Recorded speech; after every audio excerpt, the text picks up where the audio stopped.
চাষির ছেলে চাষ করে খাই, উদয় অস্ত খাটি, সোনার ফসল তাই তো দেয় আমার সোনার মাটি। চাষের খরচ আকাশ ছোঁয়া, ফসলের নাই মূল্য, চাষির জীবন ডালে ভাতে, দুঃখে সুখে আছি, এটাই তবু মধুর জীবন, এই জীবনটাই খাঁটি। নমস্কার বন্ধুরা, চম্পা ব্লগে সবাইকে স্বাগত জানাই। আশা করি তোমরা সবাই ভালো আছো। আজকে আবারও আমার ব্লগে নতুন একটা ভিডিও নিয়ে তোমাদের কাছে চলে এলাম। এবার আর তোমাদের সঙ্গে জায়গাটার নাম বললাম না, কারণ জায়গাটা দেখে তোমরা অবশ্যই বুঝতে পেরেছো যে আমি কোথায় নিয়ে এলাম। কখনো কখনো একা বসে চিন্তা করি, আজকে এত সুন্দর ঘর বাড়িতে আমরা বসবাস করছি, খাবার পাচ্ছি, কিন্তু এই খাবারগুলো কোথার থেকে আসছে? আমাদের দেশের কৃষক ভাইদের কোনো ছুটিও নেই, রেস্ট নেওয়ার টাইমও নেই। তারা সারাটা জীবন হাড় ভাঙা খাটুনি খেটে খাবারগুলো পৌঁছে দিচ্ছে। বৌদি নমস্কার। এই তো আজকে বৌদি, হ্যাঁ ভালো আছে। আসবে ছুটিতে আসবে বলে তো ছুটিতে আসবে। আপনাকে কথা বলে পুরো মনে পড়ে। আপনি তো যাবেন না, পড়লেতে ঘুরে ঘুরে চলে আসবেন। বিনা কাজে যাই নাই। না না, আপনার কাজের ব্যাঘাত হবে। আমি না মুম্বাইতে তো অনেকদিন হয়ে গেছে।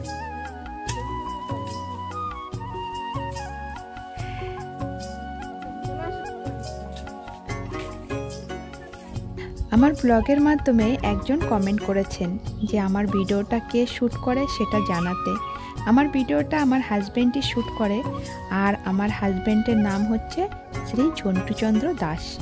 তোমরা যারা আমার ব্লগ দেখো তোমরা সবাই জানো যে আমার ব্লগের ভিডিওগুলো আমার হাজব্যান্ডই শ্যুট করে, যার জন্য আমি কোনোদিনও তোমাদের সঙ্গে শেয়ার করিনি।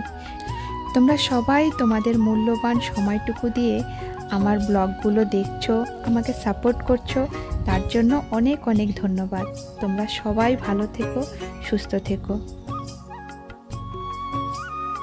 আজকে ক্ষেত দেখে মনটা ভরে গেল, কারণ যেদিকে তাকাচ্ছি সেদিকে সবুজে ঘেরা।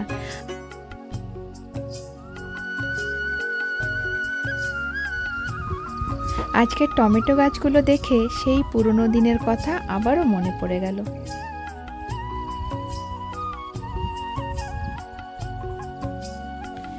আজ থেকে প্রায় 25-30 বছর আগে এক একটা বাড়িতে এত টমেটো হতো যে প্রতিটা বাড়ির টমেটোগুলো ট্রাক্টরে এসে নিয়ে যেত। আর ট্রাক্টর ছিল নীল আইল্যান্ডে 2 বা 3টে। আর ট্রাক্টরের পিছনে প্রায় টমেটোর যে 50 কিলো ঝুড়িগুলো, সেগুলো একের উপর এক সারি সারি বোঝাই করে নীলের বাজারে নিয়ে যেত, আর ওখান থেকে বোটে করে নিয়ে আসতো পোর্ট ব্লেয়ারে। আর তখন নীলের টমেটো করে একটা আলাদাই নাম ছিল।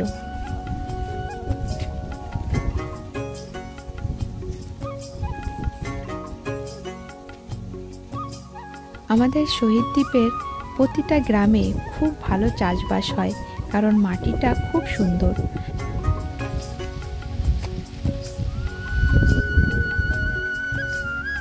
এখন আর আগের মতন এত কষ্ট করতে কেউ চায় না, যার জন্য সবজিটা করাও অনেকে বন্ধ করে দিয়েছে। তার উপর থেকে কাজের লোকজনও খুব কম পাওয়া যায়। যারাই আসে, তোমাদের সঙ্গে আগেই শেয়ার করেছি, সব হোটেলে ঢুকে যায়।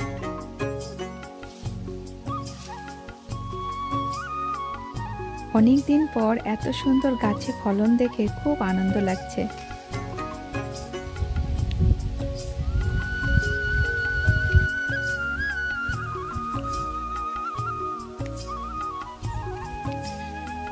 বৃষ্টি পড়ে টমেটো গাছগুলো নষ্ট হয়ে গেছে। এখন তারপরে আবার টমেটোগুলো আবার খুব ভালোভাবে হয়ে গেছে।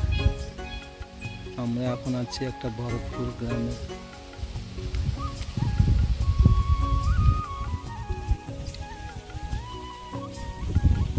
এই লম্বা পুরোটা এরিয়া টমেটো গাছ।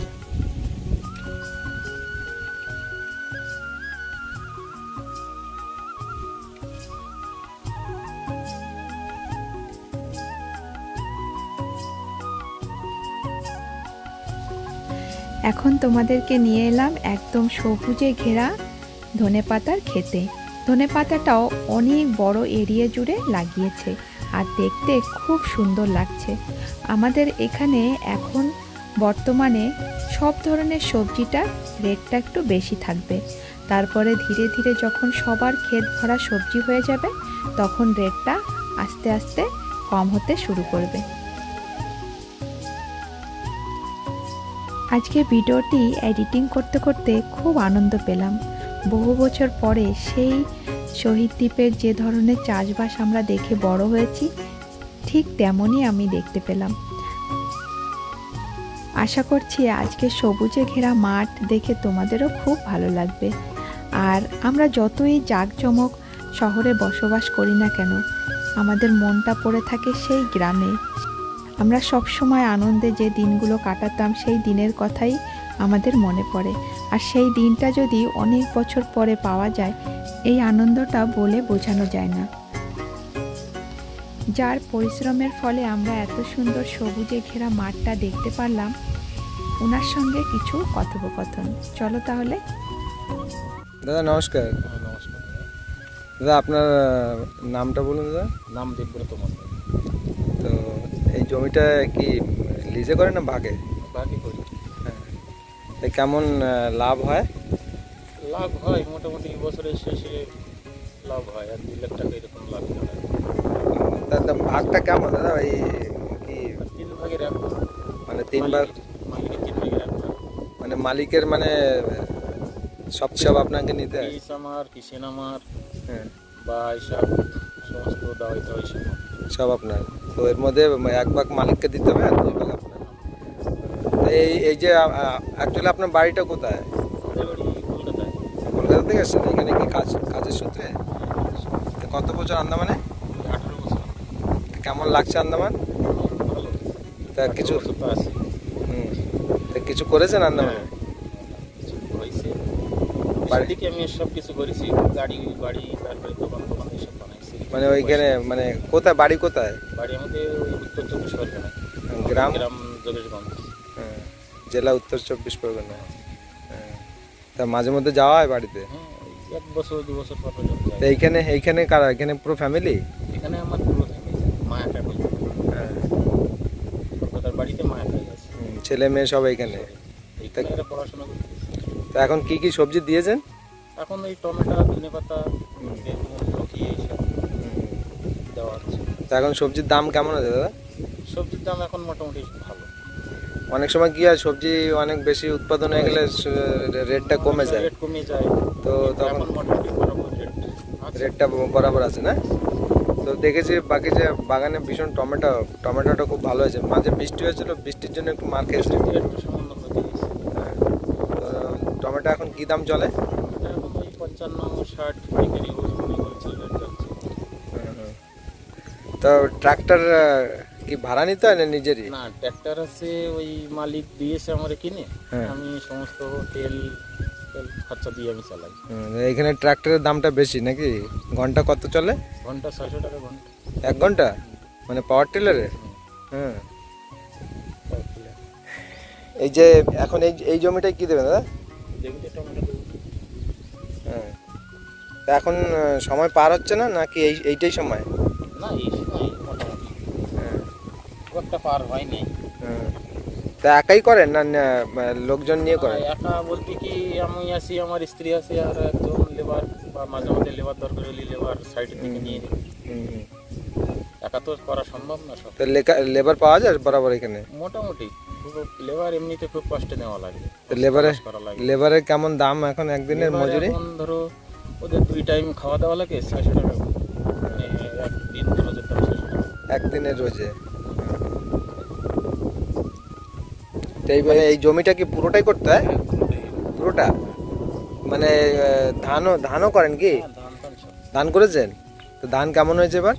ধান ধরো এই জমিতে ধান পাইছি প্রায় 70 মণ মতো ধান পাইছি। হ্যাঁ, তার মালিকের আদা দিতে হয়েছে, আমার আদা আছে। মানে ধানটা কি আধা ভাগে হয়েছে? আদা। আর সবজিটা 3 ভাগে, ধানটা আধা ভাগে। হ্যাঁ, মানে 70 মনের মধ্যে 30-35 মন মালিককে দিতে হয়েছে। হ্যাঁ।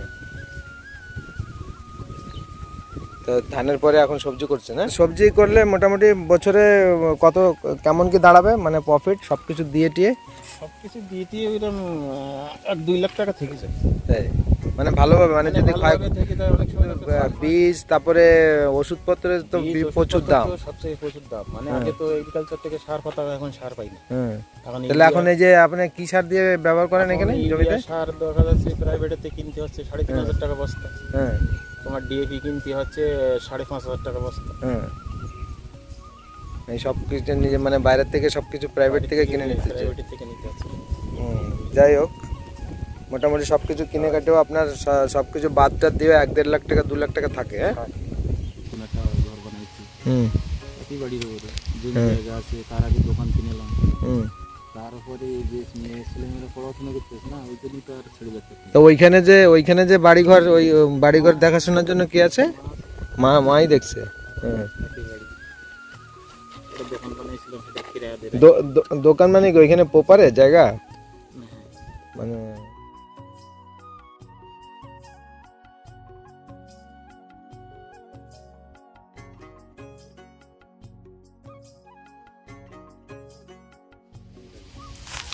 তা সেই টমেটো মানে আরেকটা জিনিস দেখেছি, মানে বীজ যদি দাম মেকানো হয় ফসলটা ভালো হয় না? ফসল ভালো হয় না? আজকাল তো সব হাইব্রিড বীজ না, কেননা কিষান কি করবে, এত কষ্ট করে, তা যদি একটু ফল না পায় তাহলে তো হাইব্রিড বীজই মানে সবথেকে দামি যেসব বীজগুলো না, সেই সব বীজগুলোই ভালো।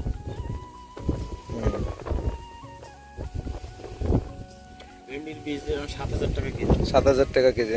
এবারে দেখা যাচ্ছে 6,000 টাকা কেজি, 5,000 টাকা কেজি। 7,000 টাকা কেজি যেটা, সেইটাই বেশি ফলন হবে না। ঠিক আছে দাদা, নমস্কার, ভালো থাকবেন। আপনার সঙ্গে কথা বলে অনেক ভালো লাগলো। ঠিক আছে, নমস্কার। এই যে একজন ভদ্রলোক, ইনি অনেক বছর আগেই আমাদের আন্দামানে এসেছেন, আর আজকে ওনার বয়স হচ্ছেন প্রায় 94 বছর বয়স, আর এই বয়সও মাঠে ঘাটে সমানে খেটে যাচ্ছে।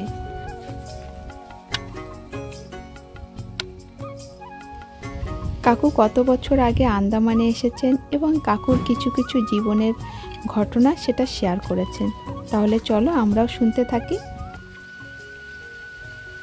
কাকু নমস্কার। নমস্কার। তা ভালো আছেন তো? হ্যাঁ, ভালো আছি। তা কাকু আপনার নাম কি কাকু? বীরেন মজুমদার। তা আপনি আন্দামানে কত বছর? আজ 54 বছর। হ্যাঁ, তা আপনার বয়স কত কাকু? 94 বছর। হ্যাঁ, তা আন্দামানে কত বছর আগে আসছিলেন? আন্দামানে আজ 52-54 বছর হচ্ছে। মানে আপনার বয়স তখন কত ছিল? 40 বছর ছিল। হ্যাঁ, তা পরিবার সহ আসছিলেন? পরিবারটা ছিল না, একাই আসছেন? একাই ছিলাম, তারপরে ভাই নিয়েছি। হ্যাঁ, তাই যে এইখানে এসে কোনো কিছু করেননি?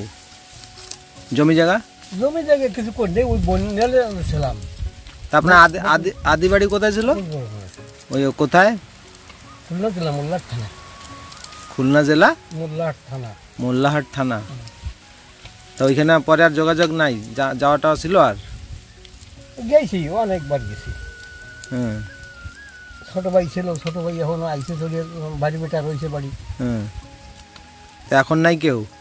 আছে, বাড়ি বেটা রয়েছে এখানে। তার যোগাযোগ আছে ওনাদের সঙ্গে? আপনি আর যান নাই না? আমি গেছি, কতবার গেলাম।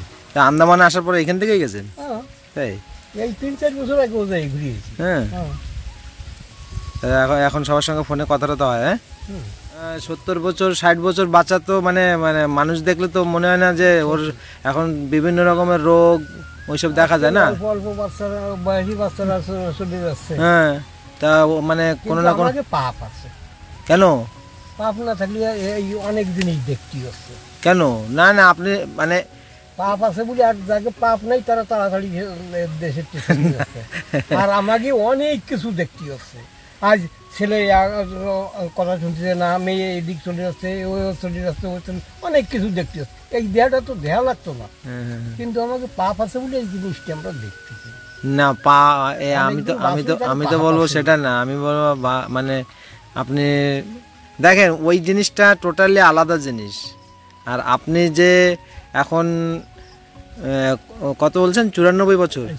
54 বছর বয়স হওয়া সত্ত্বেও আপনার মানে বোঝাই যায় না যে আপনার 94 বয়স হয়েছে আপনার। তো বাংলাদেশের কথাটা তা মনে আছে? তা আপনি পড়াশোনা কিছু করেছেন? আমি এই স্কুলে যাই নাই বললে চলে। তার মানে সে সময় কয়লার কালি তাল পাতায় দেখতে হতো। হ্যাঁ, স্কুলের চাঙের উপর হয়েছে কবুতরের ডিম, আমি ওই কবুতরের ডিম খাইছি বলে আমার মাস্টার মারছে। হ্যাঁ, মারার পর আমি ওই সে সময় করিয়ে দত কয়লার কালি দিয়ে রাখতাম। হ্যাঁ, মাস্টারের ছুটি যখন দিল তখন এক দর দিয়ে এইরকম খাই দিছি, এইখানে লাগিয়া ভাঙিয়ে ঢুকিয়ে আর কোনোদিন যাইনি। তাই সময় পূর্ব বাংলার অনেক কথাই মনে আছে তারে। আমি ব্রিটিশের আমার জন্ম। হ্যাঁ, হ্যাঁ, তা ওই সময় যে আমাদের দেশে যে এইটি হলো সেই সব জিনিস কিছু মনে টনে আছে?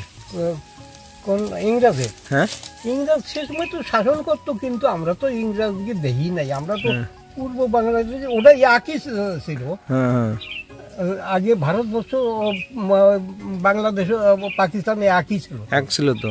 ভাগ করিয়া এরাই একটা আফগানিস্তান বানাইছে, একটা পূর্ব পাকিস্তান বানাইছে, একটা বাংলাদেশ বানাইছে, একটা শ্রীলঙ্কা, এই যে বর্মা বানাইছে, শ্রীলঙ্কা বানাইছে, এইরকম অনেক কিছু। কত এই ভারতটা টুকরো টুকরো করে টুকরো করছে। সব একসাথে থাকলে কত ভালো থাকতো না? এর তো বড় রাষ্ট্র থাকে না। হুম, কতগুলো রাষ্ট্র, আফগানিস্তান, পাকিস্তান, বাংলাদেশ, বর্মা, শ্রীলঙ্কা, তারপরে এই যে নেপাল, ভুটান, এগুলো তো ভাগ করিয়ে দিয়েছে ভারত। তাই একটা রাষ্ট্র ছিল। তা ঠিক সময় মতো এই না করলে আরো টুকরো হয়ে যেত।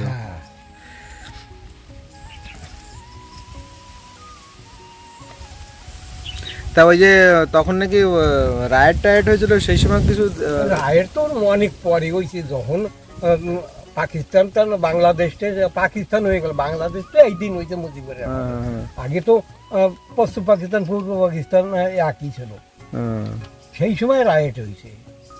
হিন্দু কি অনেক অন্যায় অত্যাচার করছে, আগে হিন্দুরাও অন্যায় অত্যাচার করছে, কিন্তু মুসলমানে অত অন্যায় অত্যাচার করতে পারেনি। তার আগেই ওর সাথে গন্ডগোল বাঁধিয়ে গেল।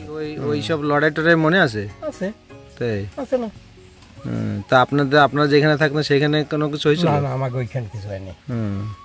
আমাকে মুসলমানরা এখনো ভালো। এই তো আমি 4-5 বছর আগে যাইয়াছি, একটা মুসলমান আমাকে তো মেলা ছোট ছিল সেই সময়, সে 24 বছর অবদান আসছে একা ওই এরিয়ায়। কিন্তু আগে নদী ছিল, নদী ভেঙে এখন মুসলমানরা সব আমাকে গ্রামের মধ্যে ঢুকে গেছে। তা আমার গ্রামে 9খান বারাসন্তী পুজো হয়। অন্যায় অত্যাচার করার উপায় নাই। হিন্দু মুসলমান মেয়ে ছেলেতে রাত ভরিয়া পুজো দেখবে, ওকে দেখি কেউ তাকালি তার 4 ছেলের চোখ উঠে আনছি, কেউ কিছু কবার উপায় নাই। তাহলে এইটুক হিম্মতে কেউ আন্তরিক করতে পারবে না। পরের চল চোখ উঠে আনছি। তা কাকু এই যে আপনি এই যে এত রোদের মধ্যে যে কাজকর্ম করেন, আপনার কোনো অসুবিধা হয় না? রোদের মধ্যে এখন গায়ে তো তেল হয়ে গেছে, এখন অনেক পরিশ্রম হয়। হ্যাঁ, তারপরে আপনার শরীরে কোনো মানে সুগার, প্রেশার টেশার, ওই যে সবার একটু রোগ মানে সুগার প্রেশার টেশার নাকি এইসব জোর বেশি থাকে না? কিন্তু আমার ওই নাই। যাক, ভালো আছেন কাকু এর জন্য। হ্যাঁ, কমসে কম আমার বাবা 107 বছর বাঁচছে। হ্যাঁ, আমার বাবার মা, হ্যাঁ, আমার ঠাকুরমা বাঁচছে 129 বছর।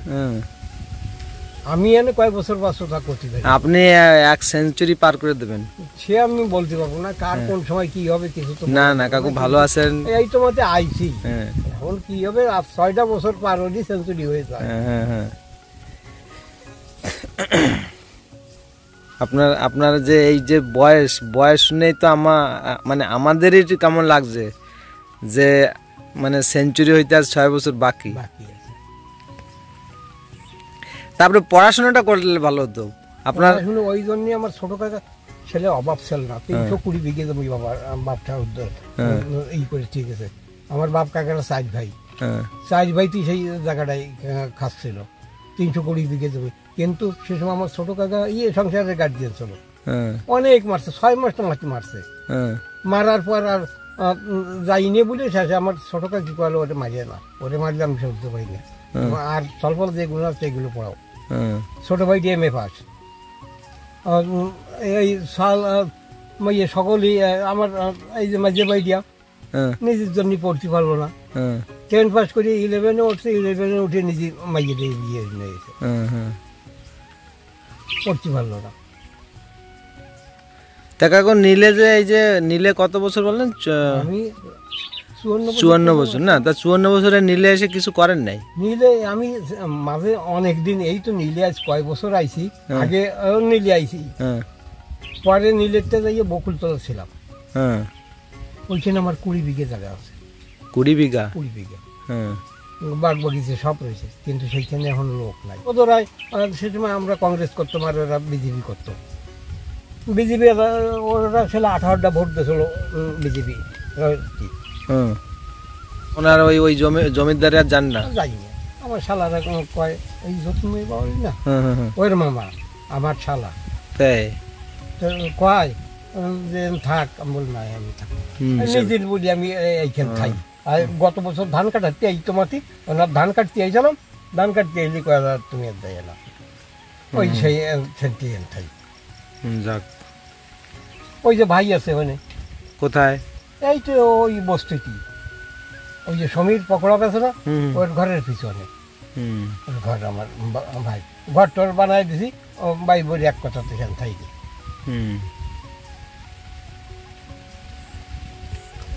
ওই যে সল, এই যে সমীর পকোড়া বেছে আর ভাগ্নি নিয়েছে সল, আমার সল। তাই? ছেলে কয়জন? একটাই সল। এই যে এরকম কাজকর্ম কি সারাদিন করতে থাকবেন? আমার কোনো এই রেস্ট নেই? ইচ্ছে করলাম করলাম, না করলাম হঠাৎ।